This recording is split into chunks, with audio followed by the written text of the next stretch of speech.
This is the Water Quality Association podcast. And so you could argue that you're right, this is the way it needs to be done, or you could learn to try to influence and change people's minds and change people's behavior. And so I really think it's us trying to make sure that we're better at understanding the processes of influence. Where do you get influence? How do you strengthen influence? That's WQA President Mike Mitchell talking about the topic of influence, a major focus of his term as president of WQA. And welcome to the weekly podcast from the Water Quality Association, the leading voice of the residential, commercial, and industrial water treatment community. I'm Wes Bleed. This episode is brought to you by Coral Protect powered anode rods for water heaters. With a 20-year warranty, Coral Protect eliminates sulfur smell in hot water within 24 hours and prevents tank corrosion without any maintenance. A must-have for homes with softened water. Enjoy hassle-free hot water with Coral Protect. Be sure to give us a thumbs up, comment, and subscribe to the podcast so you never miss a show.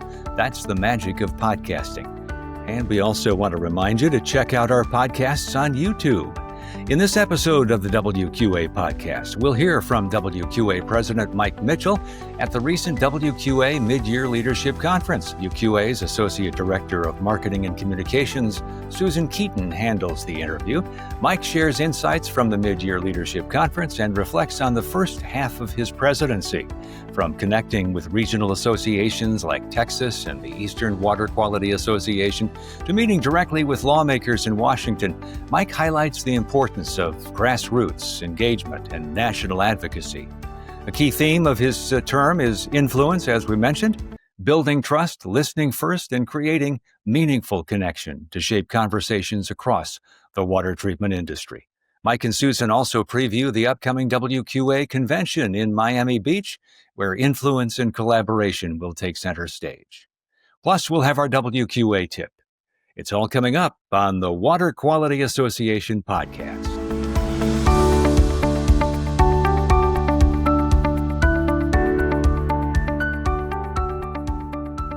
Hello, I am Susan Keaton. I'm with the Water Quality Association, and I'm here with our president, Mike Mitchell. We are at the Mid-Year Leadership Conference, which is, we call it mid-year because it's midway through our programming year, midway through your term as president. Oh, and I know. It went like that. It's really gone by fast. It seems like just yesterday we were sitting down at convention and talking about what you were going to do this year. Yeah. So tell me, how's it gone so far? What have you been up to? Well, I mean, I think it's like we said, it's gone by so fast. I think when I started off, and even a little bit before my presidency, I got to go to the fly-in in Washington. Oh, yeah? And even that's meaningful for me because I've done a few over the past, and typically we meet with aides and things of this nature. But this year I got to meet with Senator Boozman of Arkansas, and who's an actual senator, a pretty big senator in Congress. We got to talk a lot about water. He's a very big, passionate fan of Water Quality Association, knows a lot about our membership and the things that we do. So super exciting start, I think, to what I do and the conversations that we want to have around water and municipal support. So it was a great way to start. Right.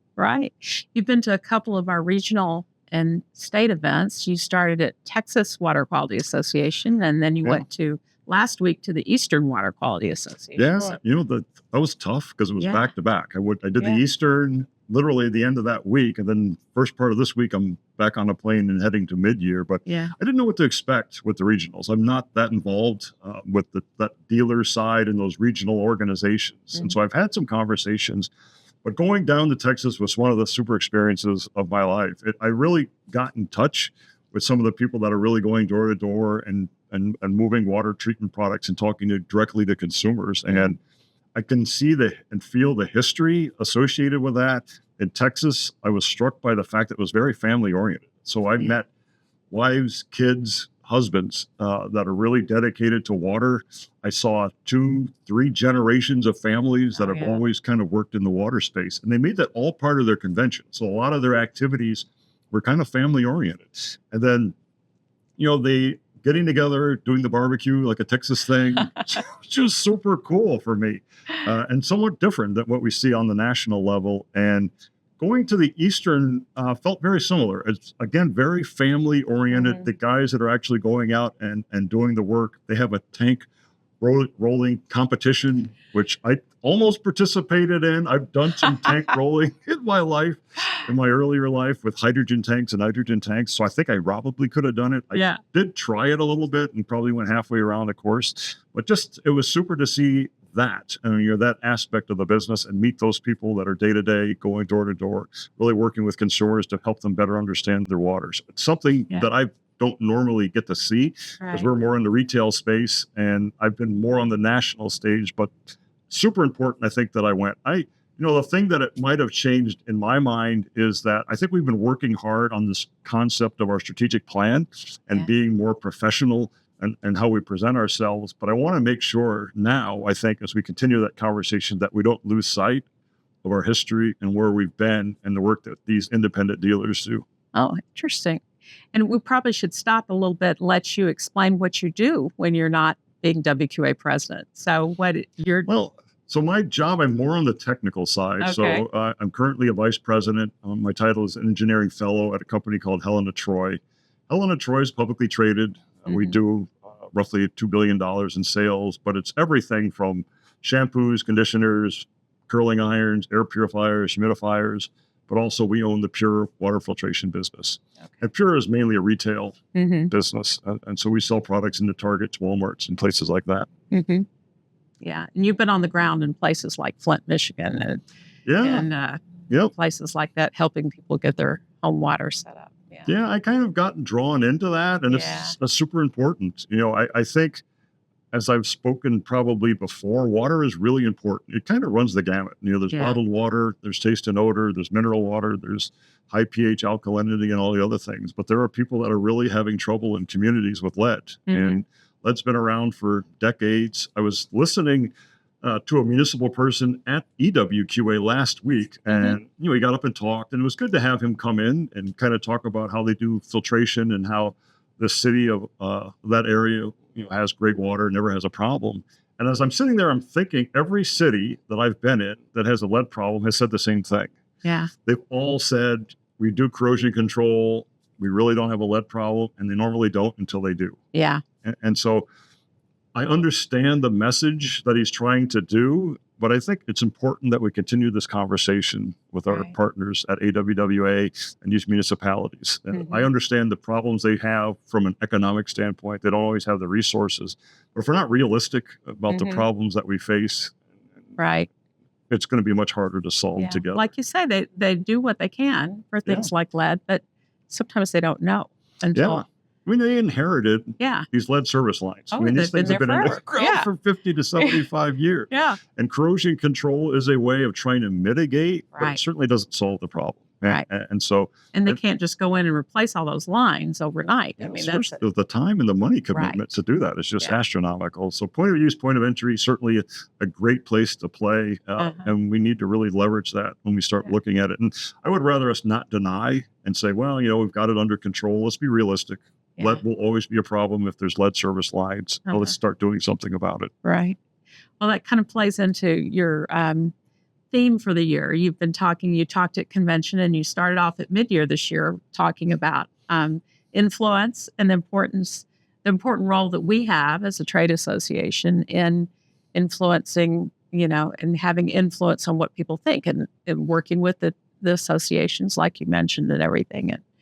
For me, it's probably the most important thing that I look for in our trade association and any other organization.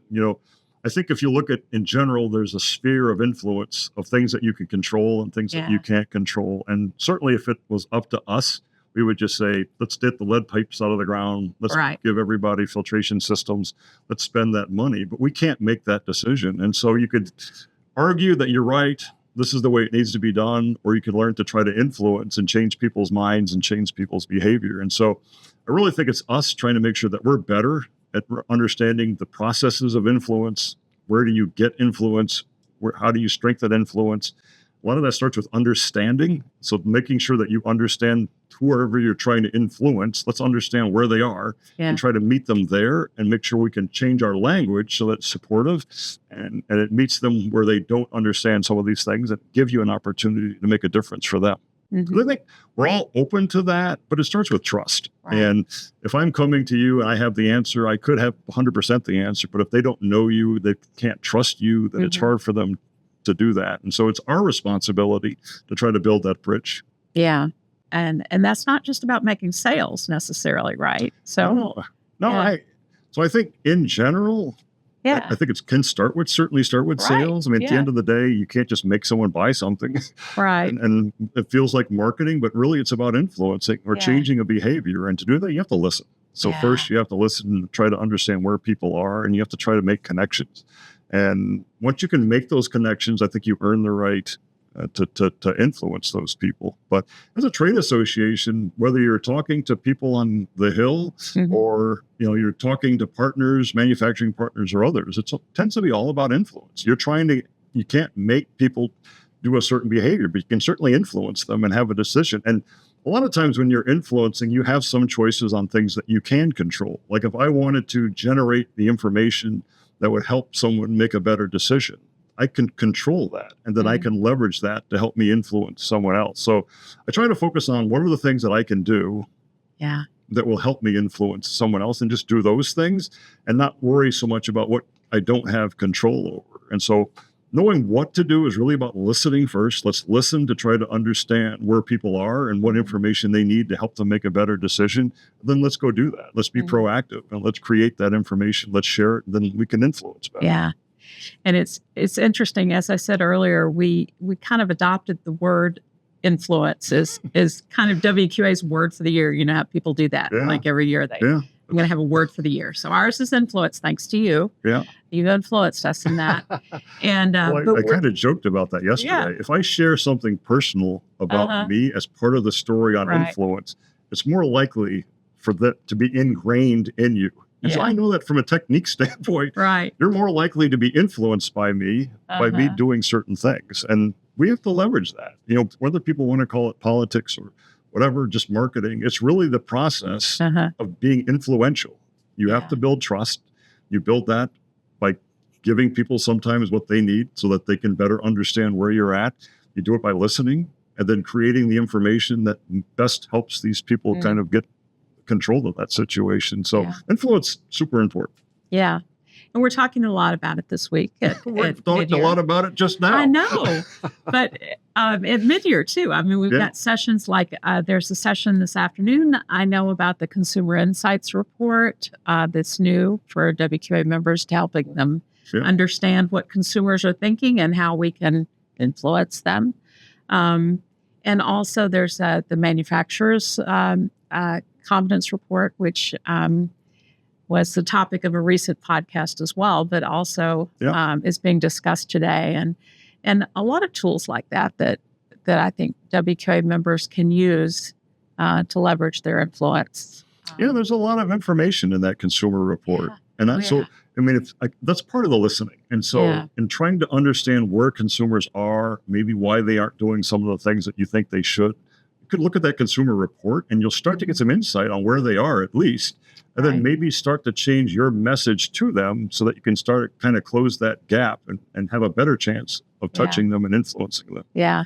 It's interesting because in that report, we saw that yet again, I think this has come up before, but it was really apparent this year that consumers are overwhelmingly concerned about the safety of their water, and they can name a lot of things that can go wrong with their water now, thanks to the news cycles, but they don't really know what to do about it, do they? Yeah. They're really kind of like they don't understand their consumer confidence report that comes out every year, and that they should be looking at it and what they should be looking at and how to use it. That's a great place for Water Quality Association to kind of step in. Yeah, it kind of suggests that there's not a trusted source. For the individual. And that's who we want to be. And it's hard to influence if you don't have trust. And so the Water Quality Association can certainly leverage some of those things around influence to become that trusted source and give people something where they can make that decision a little easier. The fact that I think you have some 60% of people that are saying they have some concern about water, but a lot of those people don't know what they should be concerned about or what to do, means there's not a trusted source that they feel comfortable listening to and then believing on what they should do. And so it's not a situation where I would feel bad in that I know the answer, I know what to do, just listen to me. Yeah. We still have to do our job and really make sure that we listen, we understand why there's a disconnect, and then we figure out a way to cross that bridge so that we can influence those decisions. That's our responsibility. Yeah. Yeah. And it's easier to do it as an organization because you have a lot of members that can come together with a lot of experience than trying to do it individually. So I support the Water Quality Association. Let's look at that consumer report. Let's bring some smart people together and we can solve this. Okay. All right. This afternoon, you think, in that session? Well, if not this afternoon, tomorrow. Okay. Certainly by the end of the week, right? Yeah. We're going to get it figured out. Well, I guess looking forward, we have convention is the next thing. We're halfway there, right? Yeah. Convention will be in April. Yep. April 28th through 30th at Miami Beach. Yeah, it should be nice. Yeah, I think it'll be looking fun. Forward to it. Yeah. We're already getting ready to start hotel reservations. So people can already go to our website and see that. Yeah. And we'll be launching registration in a couple of months and getting excited and geared up for people to come to Miami and hear about how they can influence. There'll be certainly more conversations around influence. Yeah, I'm sure of that. Because you'll be speaking at convention again, won't you? I will. We'll have to see if we can come up with something for you to talk about. It helps. Even if we're just having a common language, I think it helps. Yeah. Yeah. So I'm hearing influence from a lot of different people now. It's funny. We were in a session yesterday, and I told the story. If I share something personal about me to help you learn something, you're more likely to be influenced by me. And so in the next session after that, someone did it, and they mentioned that. Oh. So I'm going to tell you something personally about myself because I've been told that you're more likely to listen to me. That's funny. So it's true, but it is funny. Yeah. Yeah. But it's an effective tool. Yeah. I agree. If you can build connection with people, you can build trust, and then you're more likely to be able to influence their decisions. Okay. And I think the message is that convention's a great place to do that, right? It's absolutely a great place. There's a lot of connections that you can make at convention. There's a lot of people you can learn from, but don't be afraid to share who you are and the things that are important to you. Mm-hmm. And if we're good, we'll listen to that and we'll understand how to better interact with you. Yeah. Awesome. Well, Mike, this has been great talking to you again. And we look forward to more conversations. And we hope to see everybody at convention in April in Miami Beach. It's going to be beautiful. Should be beautiful. It's going to be very exciting. Yeah. We're going to talk about influence and all the ways we can influence each other and learn from each other and share that great knowledge and experience that comes with our years in the industry and how we can influence our customers and all those things. There's a lot of exciting things going on. Absolutely.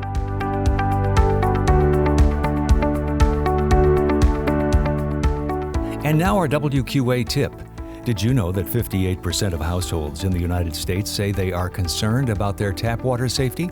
It's one of many things you'll learn from the WQA Consumer Insights Report. If you build, sell, service, or influence water treatment, you'll want to put these insights to work.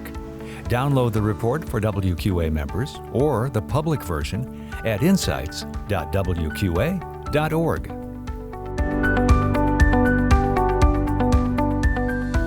Thanks for joining us for the Water Quality Association podcast. Learn more about water and water filtration at our consumer website, betterwatertoday.org, and learn more about professional certification, the Gold Seal Product Certification Program, and how you can become a member at WQA.org.